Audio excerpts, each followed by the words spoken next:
There are new clues this morning about a possible motive in the Nashville bombing. Federal authorities have identified the bomber as 63-year-old Anthony Quinn Warner. DNA evidence confirms Warner's remains were found at the scene of the RV blast on Christmas Day. The vehicle exploded outside an AT&T communications hub, knocking out cell and Wi-Fi service from Tennessee to Alabama. Authorities say there are no other suspects and Nashville is considered safe. Mola Lenghi is in Nashville with the very latest. Good morning.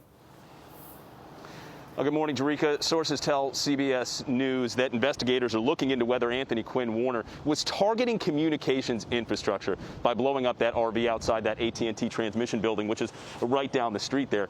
One source tells CBS News that Warner's late father had actually once worked at AT&T.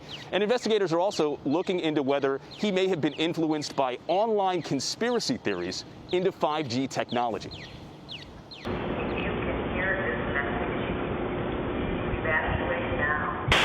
Surveillance video captured the sheer power of the Christmas morning blast, which brought downtown Nashville to a grinding halt.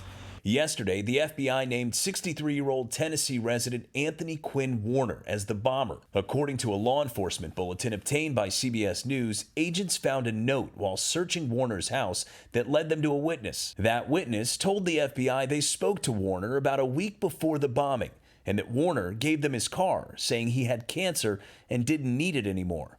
Gloves and a beanie hat were found in that car, and DNA from those items were used to match the DNA gathered from the remains at the scene. We're still following leads, but right now there is no indication that any other persons were involved. At least 3 others were injured in the blast. These 6 brave officers rushed to the scene that morning, saving lives. Probably about 5 minutes after we're there, I'd say that the timer then started counting down. Officer Tyler Llewellyn was the first to arrive, charging into harm's way as the RV eerily played the song Downtown by Petula Clark over a loudspeaker.